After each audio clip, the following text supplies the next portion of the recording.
Good day, everybody. Welcome to today's video. In today's video, I am replacing the ball joints in my 2014 Jeep Wrangler JK, and we're going to have a look at the TeraFlex heavy-duty ball joints that I'm going to be swapping it out with, because I do have a TeraFlex front 44, nice and beefy, and there was TeraFlex ball joints in it already, so I'm going to replace it with the new modern updated style, and these suckers are extremely nice packaging.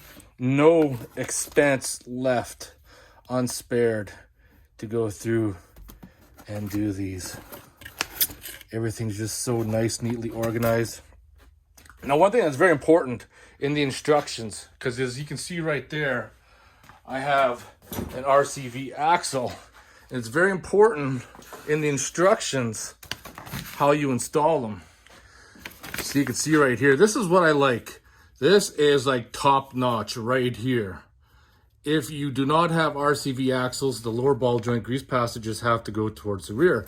If you have an RCV, they have to go to the front, which makes sense because the cup would probably run or rub on them if it went to the back.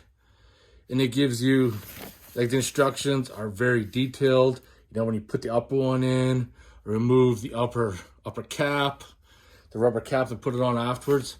Very important so you don't damage them. Instructions, of course, they're adjustable, so if they start wearing a little bit, you can tighten them up. Even gives you a breakdown, step-by-step guide of going about replacing them. This is what I like. This is what I absolutely like.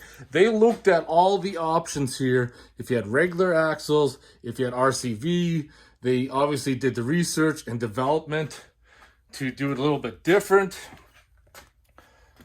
So that's the reason why I decided to go with TeraFlex ball joints again. They are a lot more money than buying any other type of brand, but because I'm running 35s, got 4.56 gears, I want something a little bit more beefy. Plus, I have the TeraFlex steering as well.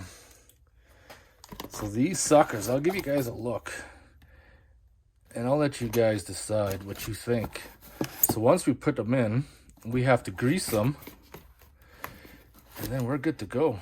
Just got to remember, can't lose that special tool, otherwise things aren't going to be looking too good for you. But demand quality, get the advantage. That's what I'm talking about. I want to end this short video here. If you have any questions or comments, post them below, and I'll see you in the next one.